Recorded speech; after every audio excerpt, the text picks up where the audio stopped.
Maybe you're here because you've just noticed bleeding and you're in early pregnancy, your heart sinks. Is this normal or could it be the start of a miscarriage? I understand that this is one of the most worrying experiences in early pregnancy. And the truth is, actually bleeding does not always mean that you're losing the pregnancy.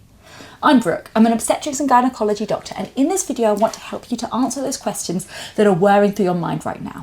We're going to talk about what bleeding in early pregnancy can mean, when you should get help, what will happen if you go to hospital, and what it means if a miscarriage is actually diagnosed. So firstly, why does bleeding happen in early pregnancy? Well, it's actually quite common. Around 25 to 30% of women experience some bleeding in the first trimester of pregnancy. And research suggests that more than half of them will go on to have a healthy pregnancy. So what could it mean? Well, firstly, we've got the harmless causes. Sometimes it's just the pregnancy embedding itself in the womb, which is known as implantation bleeding. You can have cervical changes, vaginal infections, even sex can trigger bleeding. Then there's threatened miscarriage. Bleeding can be an early warning sign, but it doesn't always progress to miscarriage.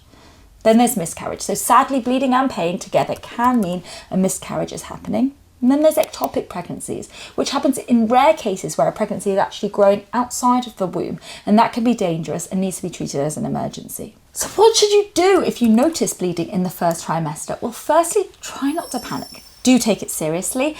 If your bleeding is light and you're otherwise well, the first thing you should do is call your GP or your midwife or a local early pregnancy unit.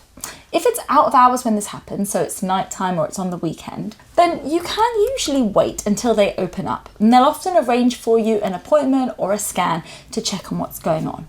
Now, if the bleeding is heavy, or you have severe tummy pain, you have shoulder tip pain, you feel faint or unwell, then you should go straight to A&E or call 999, because these can be signs of miscarriage that need urgent treatment, or of an ectopic pregnancy that could be rupturing. These do need urgent care.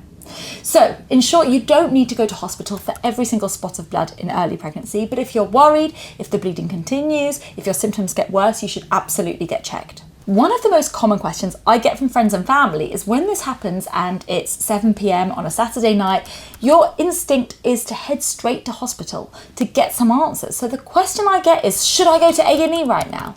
Well, there's a lot of misconception about what can actually be done for you in A&E. The truth is, if you're having a miscarriage, sadly, it's not a process that can be stopped or prevented. So attending hospital is not going to save the pregnancy. What we can do if you come into hospital is to give you some answers about what might be happening. If that pregnancy is indeed continuing, we can tell you if the pregnancy is in the right place or if it's an ectopic. What you want is answers, and A&E is not usually the best place to get those answers, as the scan that you want will most likely be done during working hours. So what we do in hospital is usually we start with blood tests, we check that you haven't become overly anemic, so you're in need of a blood transfusion, we might check your hormone level, and we might check your blood group. We also do basic observations like blood pressure and check your heart rate.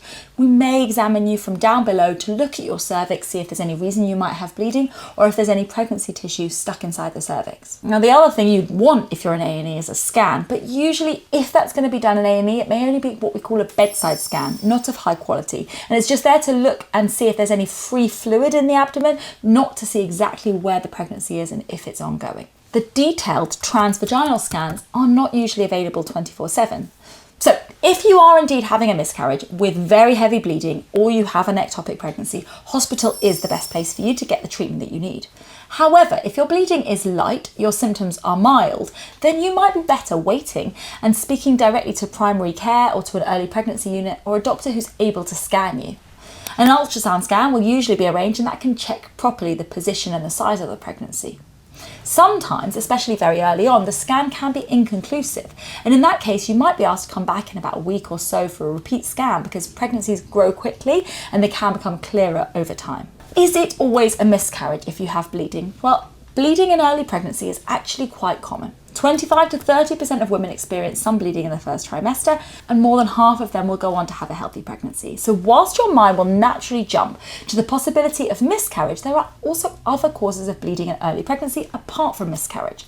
Firstly, you've got cervical changes. Now, pregnancy hormones make your cervix softer, more prone to bleeding, especially after sex or a cervical exam. So if that was the cause of your bleeding in pregnancy, the pregnancy will look totally healthy on ultrasound scan. Next, there can be infections like urinary tract infections or vaginal infections, and they can sometimes cause some spotting. You might also have heard of a subchorionic haematoma, and this is a small collection of blood which occurs between your pregnancy sac and the uterus wall, often seen on ultrasound scan, and it can resolve on its own. We may need to follow up with repeat ultrasound scans to check the size of that subchorionic haematoma and look to see if it's growing, meaning bleeding is ongoing, or if it's slowing down and stabilising. And finally, another cause of bleeding in early pregnancy is ectopic pregnancy, which is when the pregnancy implants outside of the womb, usually in the fallopian tube. If that happens, it needs urgent medical attention, and I've got a separate video on my YouTube channel all about ectopic pregnancy. So, most episodes of bleeding in early pregnancy are not usually miscarriages, but because miscarriage and ectopic pregnancy are possible causes, it's always worth getting checked out. So what if it is a miscarriage? So if your tests show that the pregnancy has sadly ended,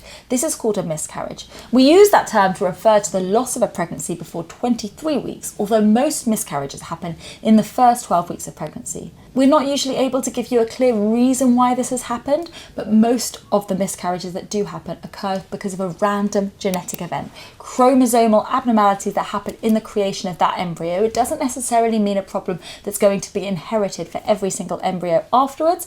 And that's just one way of reassuring you that just because you have a miscarriage doesn't mean your next pregnancy will definitely end in miscarriage. If you experience recurrent miscarriages, though, it is worth getting investigations for that. The truth is, although there's lots of things that we hear about, this could cause miscarriage, this could cause miscarriage, very little of them are proven. It's very unlikely to be anything to do with what you ate or anything to do with too much exercise, too much travel.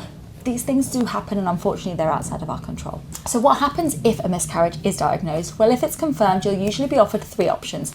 Expectant management, which means waiting for you to start bleeding and cramping and for the pregnancy to pass on its own. Then there's medical management of pregnancy, where we offer you medication to help your womb to empty. And finally, there's surgical management, which means having a procedure to help to remove the pregnancy tissue. Again, I've got another video on that. All of these are safe, and the right choice depends on your situation, your symptoms, and of course your personal preference. So bleeding in early pregnancy is frightening, but it does not always mean that you're having a miscarriage. Many women who bleed in the first trimester do go on to have healthy babies. The key is knowing when you should get checked and understanding what the doctors might do and being prepared for the different outcomes. And if you are diagnosed with a miscarriage, please know it's not your fault. It is unfortunately common, and there is support available. There are charities like Tommy's and the Miscarriage Association, which can be a lifeline. So let me know if this happened to you, and please come back and tell us what the outcome was.